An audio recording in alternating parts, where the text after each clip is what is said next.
good morning students.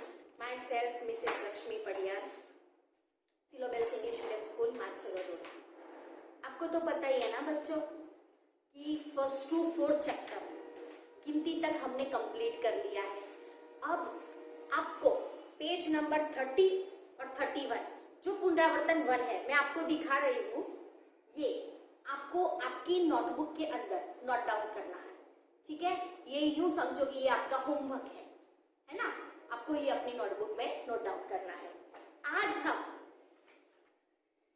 Chapter 5 धरती को महकाएंगे। अभी बारिश की मौसम तो चालू ही है, सुंदर सा मनमोहक चारों तरफ वातावरण हमें देखने को मिल रहा है और बारिश की वजह से धरती तो पूरी यूं महक उठी है जैसे चारों तरफ धरती माता नए कपड़े पहन के खड़ी हो। इस तरह की धरती हमें दिखाई दे रही है। ये हमारी कविता है, धरती को महकाएंगे।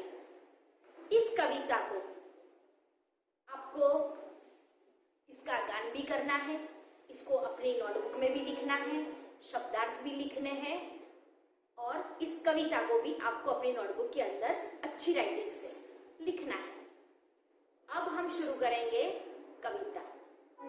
पहले इसकी प्रस्तावना को समझ लेते हैं, इसके बाद कविता का गान करेंगे और कविता के गान के बाद हम इस कविता की समझूती लेंगे। ठीक है, लेट्स स्टार्ट नाउ। इस काव्य में, इस कविता में प्रकृति के तत्व कौन कौन है पता है बच्चों आपको? फूल, सूरज, दीपक, ये सब प्रकृति के तत्वों के अंदर इसकी गिनती कही गई। इस कविता के अंदर इन सब प्रकृति के तत्वों की बात की गई है। फूल हमेशा मुस्कुराता है, आपको पता ही है। फूल को जैसे ही देखते हैं हमारा मन प्रफुल्लित हो जाता है, हमारा मन खुश हो जाता है। और सूरज रोज अपना प्रकाश फैलाने का कार्य करता है। जैसे ही सूरज इस धरती पे आता है और हमारे अंदर एक नया ऊर्जा का स्रोत उत्पन्न होता है और दीपक खुद को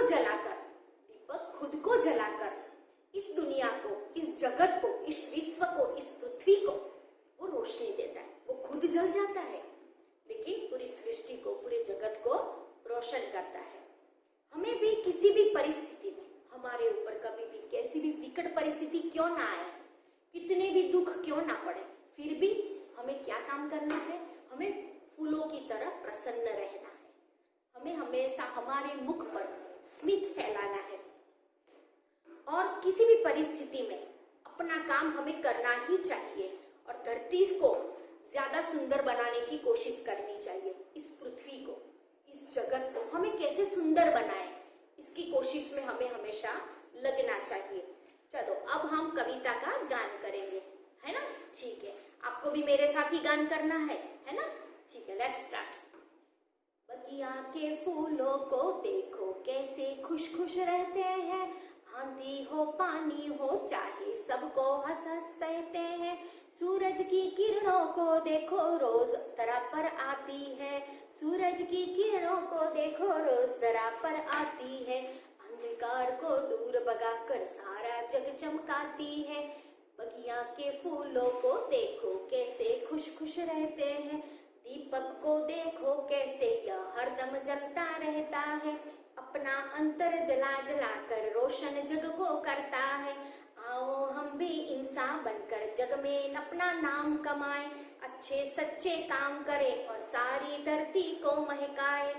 इस प्रकार इस धरती को महकाए, इस कविता के अंदर कवि हमें कितनी विकट परिस्थिति क्यों ना हो, फिर भी हमें क्या काम करने को कहा है? हमें प्रसन्न रहने का काम करने को कहा है और हमें अपना जीवन सुंदरता से व्यतीत करना चाहिए और दूसरों की हमेशा मदद करनी चाहिए। इस कविता के अंदर कवि ने हमें समझाया है। अब इस पूरी कविता को हम समझेंगे। हमने गान कर लिया है, आपको भी गान करना है। अब हम पूरी कविता को समझेंगे। बगिया के फूलों को देखो कैसे खुश खुश रहते हैं, आंधी हो पानी हो चाहे सबको हंस हंस सहते हैं। ये किसकी बात करी गई है? बाग बगीचे की बात कही गई है कि बगिया को देखो, बगीचे को देखो, कितने भी कैसे भी उसके फूलों को देखो हमेशा महकते रहते हैं। कितनी भी विकट विकट परिस्थिति क्यों ना हो, हमेशा वो खुश रहते। आंधी हो, पानी हो, आंधी हो, काफी सारे बरसात का मौसम हो, कितनी भी बारिश भयंकर क्यों ना गिरे, कुछ भी हो, कैसी भी विकट परिस्थिति आ जाए, फिर भी पुष्प फूल क्या करते, हमेशा क्या करते हैं, हंसते रहते हैं। और कितनी भी विकट परिस्थिति वो सहन करते हैं। वो सहनशीलता की बात कही गई है। और सबको खुद तो हंसते हैं, पुष्प को देखते तो हमारा मन भी प्रफुल्लित हो जाता है, तो हम भी खुश हो जाते हैं। सूरज की किरणों को देखो रोज दरा पर आती है, अंधकार को दूर भगाकर सारा जग चमकाती है। सूरज को देखो, सूरज की किरणों को देखो, भोर भये जैसे धरती पर सूर्य आता है, सूरज की किरणें आती है, हम सबका जीवन चलना शुरू हो जाता है। कोई सोया नहीं पड़ा रहता है, सब अपने काम पे लग जाते हैं। सूरज की किरणों को देख जैसे ही धरती पर आती है, और पहले तो क्या काम करती है, इस धरती से अंधकार हटाने का काम करती है। और पूरे संसार की प्रतिक्रियाएं शुरू हो जाती है। सब लोग अपने काम धंधे में निकल जाते हैं, बच्चे अपनी प्रतिक्रिया में लग जाते हैं, मम्मी पापा लोग अपनी प्रतिक्रियाओं में लग जाते हैं। और पूरे संसार में से अंधकार मिटाने का काम अगर कोई करता है तो वो है सूरज की किरणें। दीपक को देखो कैसे यह हरदम जलता रहता है, अपना अंतर जला जला कर रोशन जग को करता है। आपको पता है कि दीपक हमेशा क्या करता है, दीपक मतलब दीप, जो हमेशा जलने का काम करता है, वो खुद जल जाता है। वो क्या करता है, वो खुद जल जाता है, पर वो हमेशा खुद को जलाकर दुनिया को प्रकाशित करता है। और अपना अंतर, अपना हृदय जला देता है और पूरे संसार को जगमगाता है। आओ हम भी इंसान बनकर जग में अपना नाम कमाएं, अच्छे सच्चे काम करें और सारी धरती को महकाएं। इस कविता के द्वारा कवि हमें ये समझाते हैं, हम भी एक अच्छे इंसान बने, अच्छे कर्म करें, अच्छा कार्य करें और अच्छे रूप में मनुष्य बनकर इस संसार को जगमगाएं। अपने इतने अच्छे काम करें, अपने जीवन में इतने अच्छे काम करें कि जिसकी वजह से इस पूरी सृष्टि में हमारा नाम हो जाए, हम दुनिया में अपना नाम कमाएं और खुद को जला दें। खुद को जलाकर खुद पे कितने दुख के बादल क्यों न घटे रहे, फिर भी हमें दूसरों की मदद करनी चाहिए और अच्छे अच्छे कार्य करके हमें इस पृथ्वी को, इस जग को, इस सृष्टि को महकाना है और अच्छे कार्य करके एक अच्छा मनुष्य हमें सिद्ध होना है। इस कविता के द्वारा कवि हमें यह समझाते हैं। ठीक है बच्चों लोग, अब हम क्या करेंगे, अब इसके हम जो शब्दार्थ है उसको समझेंगे। ठीक है, चलो देखिए, सबका ध्यान मेरी तरफ होना चाहिए। यस, धरती भूमि, अंधकार अंधेरा, दीपक दीप, हरदम हमेशा, महक सुगंध, रोशन उजाला, अंतर हृदय और दिल। अंतर के दो पर्याय है, दो वर्ड, दो अर्थ निकलते हैं। ठीक है, हृदय और दिल। आपको ये पोयम और ये शब्द अच्छी हैंडराइटिंग में लिखने हैं। अब मैं आपको क्वेश्चन आंसर्स एक्सप्लेन कर देती हूँ। ठीक है, अब पेज नंबर 33 पे क्वेश्चन 1 आपको नहीं लिखना है,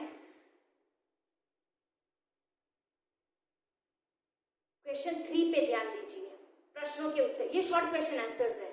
ठीक है, आपके आसपास में कौन से फूल दिखाई देते हैं, अब आपके आसपास जो फूल दिखाई देते हैं उनके ही नाम लिखने हैं। मैं अभी थोड़े एग्जाम्पल के तौर पे बोल रही हूँ, गुड़हल है, चंपा है, चमेली है, गुलाब है, ऐसे फ्लावर्स के, ऐसे पुष्प के नाम आपको लिखने हैं। प्रकृति के तत्व कौन से हैं, प्रकृति के कुल 5 तत्व है, पृथ्वी, जल, अग्नि, वायु और दूसरा है आकाश यानी आसमान।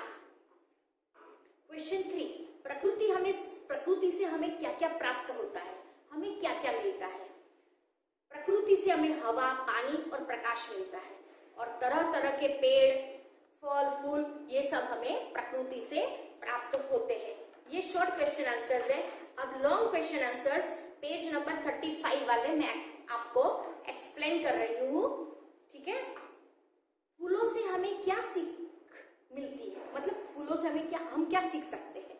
फूल हमेशा खुश रहते हैं, आंधी हो, बारिश हो, तूफान हो, वो हमेशा हंसते रहते हैं। उनसे हमें ये सीख मिलती है, मतलब कितनी भी कठिन और विकट परिस्थिति आ जाए फिर भी हमें हंसते रहना चाहिए। क्वेश्चन 2, सूरज की किरणें क्या करती है? सूरज की किरणें सारे संसार में से अंधेरा भगाने का काम करती है। दीपक जग को कैसे रोशन करता है? दीपक अपने हृदय को, अपने अंतर को, अपने दिल को जलाकर वो क्या करता है? पूरे जग को, पूरी सृष्टि को वो रोशन करता है। धरती को स्वच्छ और सुंदर बनाने के लिए आप क्या करेंगे? ये आपको अपने ओन से लिखना है। जैसे कि कूड़ा कूड़ेदान में डालेंगे और धरती को अच्छी बनाने के लिए, धरती के लिए, धरती को सुंदर बनाने के लिए, धरती को महकाने के लिए अधिक से अधिक पेड़ हम अपनी आसपास ज्यादा से ज्यादातर पेड़ हम लगाएंगे और बाग और फुलवारियों को लगाने की प्रवृत्ति में हमेशा हम सहयोग देंगे। जग में नाम कमाने के लिए हम क्या करेंगे? जग में नाम कमाने के लिए हम हमेशा अच्छे काम करेंगे और दूसरों को मदद करने के लिए हम हमेशा तत्पर रहेंगे। Okay, bye bye friends, have a nice day. अब आपको ये अच्छे से लिखना है, ठीक है? Okay, thank you very much.